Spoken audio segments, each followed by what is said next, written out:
계묘 국치라고 불리우는 이번 윤석열 정부의 치욕적인 친일 굴욕 외교.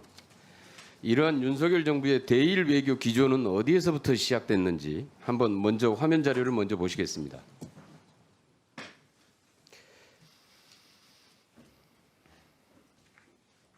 천공이라는 분입니다. 우리가 힘이 없을 때 일본이 힘이 되어주고 도움을 받았다. 일본한테 당한 사람은 없다. 일본한테 사과 안 한다고 나쁜 놈이래. 고마운 마음을 생각해야 된다. 미안 마음이 들고 이렇게 해야 된다. 이렇게 주장하고 있습니다. 천공입니다. 그 다음 화면. 고마운 마음, 일본에 대해서 고마운 마음을 가져야 하고 미안한 마음을 가져야 한다라고 지침을 내리고 있듯이 얘기합니다. 다음 화면.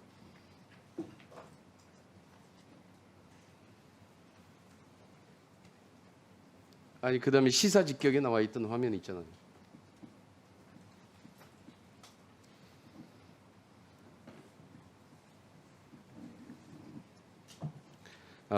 안 됐나 본데. 예. 그리고 시사 직격에서 이 천공이라는 분이 인터뷰를 하면서 윤석열 대통령 당선인 시절에 만났었고 이러한 현안 문제에서 어려운 문제들이 부딪힐 때마다 자문을 해봤고 본인이 실제로 이 부분에 대해서 많은 해법들을 제시했다라고 얘기를 하고 있습니다. 그동안에 우리는 대통령의 판단이 정부의 공식적인 통계 자료나 정보에 의해서 판단을 하는 것이 아니라 출처를 알 수 없는 보이지 않는 손에 의해서 결정되고 있다는 의구심을 계속해서 가져왔습니다. 이번에 친일 대일 외교의 기조가 어디에서부터 시작됐는지를 바로 이 천공의 지침을 보면은 알 수 있습니다. 이것은 제2의 태블릿이고 천공 선생 방해하지 마세요. 방해하지 마세요. 네. 방해하지 마세요. 관계 있습니다. 예, 우리 대용 의원님. 예. 이게 지금 현안하고 직결돼 있는 겁니다. 이 외교가 지금 어디에서 시작됐는지를 지금 밝히고 있는 거잖아요. 지금 이제 질의 방해하지 마세요, 태용 의원님. 왜 이렇게 천공 얘기만 나오면 무르르 떠십니까? 아니 대통령의 방해라고 천공 얘기가 무슨 관계입니까? 지금 내가 발의하는 시간입니다. 발의 시간을 얻어서 하세요. 자제하시고요. 자, 위원장님 저렇게 방해하는 경우에는 네. 경고를 내려주십시오. 예, 질의 계속하십시오. 다시 지금 현재 아니, 이 질의 방해받은 부분 계속하십시오. 보충해 주세요. 예. 다시 해주세요. 지금 방해받은 아니 부분. 계속하세요. 내가 참조할 테니까. 이것은 최순실에서 천공으로 바톤 터치된 제2의 국정농단입니다. 지금 대한민국을 운영하는 사람이 윤석열 대통령인지 아니면 천공인지 분명히 밝혀져야 합니다. 윤 대통령은 천공의 교시에 따라서 움직이는 과연 허수아비인가? 이런 의문들이 계속해서 제기되고 있습니다.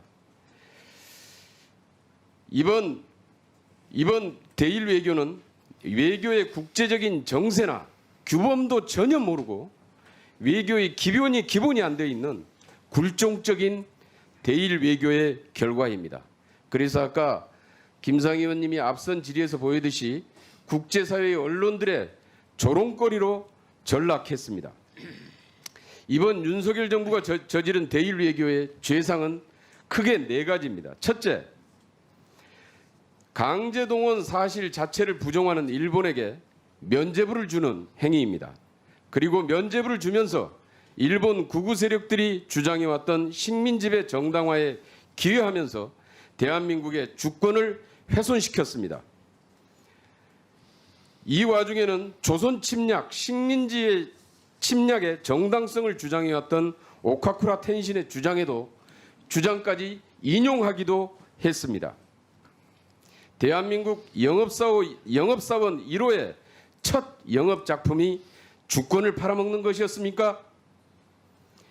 두 번째, 이번 대의뢰교는 대법원 판결을 무력화시키고 뭉개버렸습니다. 사법권을 침해한 것이고 삼권 분립을 침해한 것으로 명백히 헌법 위반입니다. 세 번째,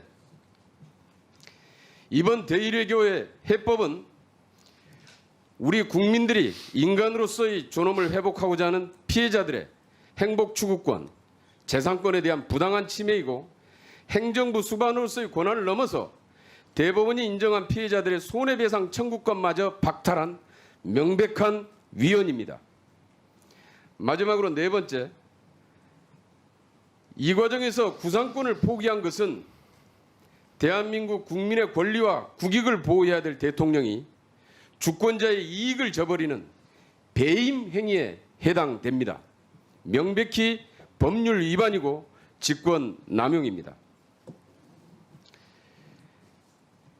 이러한 이번 친일 굴욕 외교가 지금 가져오는 결론은 한일 관계의 미래가 아니라 앞으로 한일 관계에서 새로운 폭탄으로 작용하게 될 것입니다. 한일 관계 미래를 위한 결단이라는 주장은 을사보호조약 때 을사오족들이 똑같은 주장을 했고 한일 합방 경술국치 때 일진회를 비롯한 송병준 일당들이 한일 합방 청원서에도 그대로 한일 관계의 미래를 위한 결단이라고 똑같이 포함되어 있습니다. 대통령과 장관의 행위는 헌법 제65조가 규정한 명백한 탄핵 사유에 해당된다고 봅니다. 헌법 제65조 직무집행에 있어서 헌법이나 법률에 위배한 경우를 탄핵 사유로 규정하고 있습니다. 탄핵의 오명을 쓰기 전에 당장 우리 독립운동가 순국 선열들과 국민들에게 사죄하고 치욕적인 해법안을 처리하는 것이 마땅하다고 생각하는데 장관님은 어떻게 생각하십니까? 네, 우선 의원님 말씀에 전혀 동의하지 않습니다. 일본에 면죄부를 줬다고 하는데 오히려 일본이 진정한 반성과 사과에 입각해서 새로운 미래 파트너십을 만들어 나가도록 촉구를 했습니다.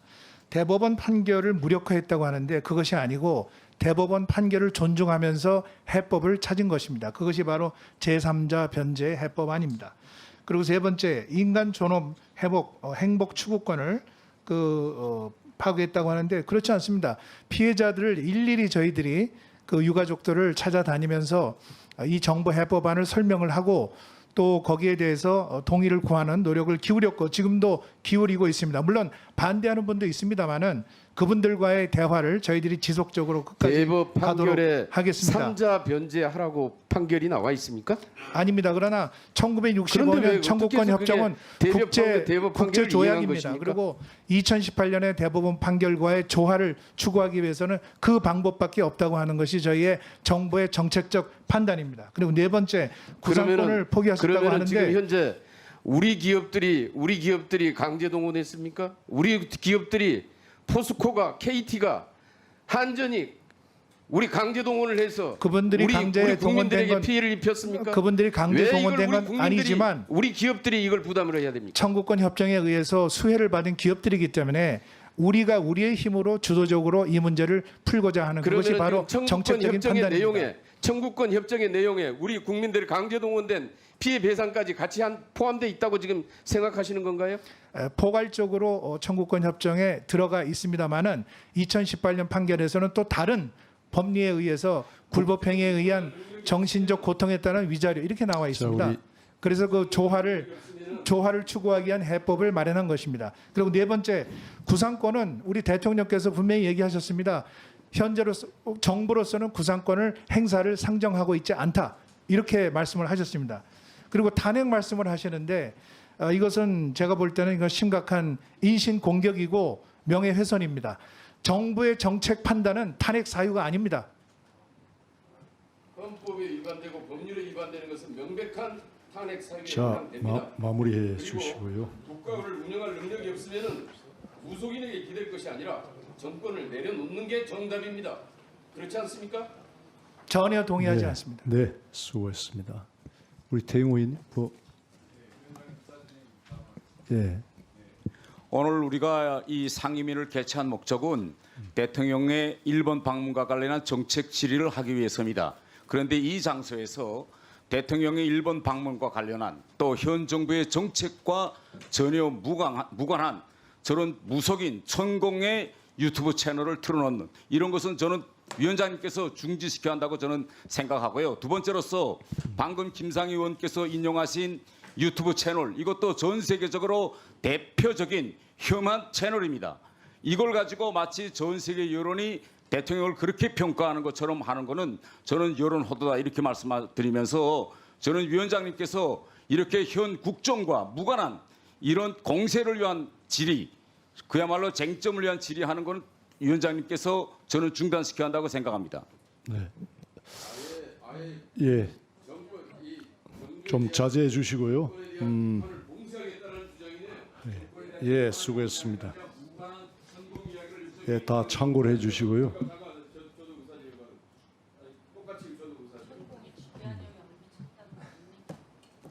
잠깐. 제가 해 드린 자료는 바로 천공이 이미 일본에 대한 고마움을 가져야 되고 미안한 마음을 가져야 된다라고 지침을 내린 것에서부터 어떻게 시작됐는지와 그리고 그러한 것들이 실질적으로 시사 직격의 인터뷰 과정 속에서 어떻게 윤석열 대통령에게 천공의 가르침이 전달되고 있는지 부분이 이미 방송을 통해서 보도가 된 바 있습니다. 그래서 그 내용이고요. 이번에 대일 외교 관련돼서도 여기에서의 시작이 어디서부터 시작됐느냐라는 문제도 정확하게 이것도 짚어야 될 내용이고 이러한 내용들을 샅샅이 진상 규명을 위해서 국정조사가 필요하고 그래서 여기에서 국정조사를 해야 될 일이지 저렇게 태영호 의원님이 얘기하신 대로 정부를 비판하는 말에 대해서 원천적으로 봉쇄하겠다. 이런 식의 태도는 옳지 않습니다. 국회에서 했던 발언과 자료는 국회의원 본인이 책임을 지게 됩니다. 그러니까 걱정 안 하셔도 되겠습니다. 자, 마무리해 주시고요.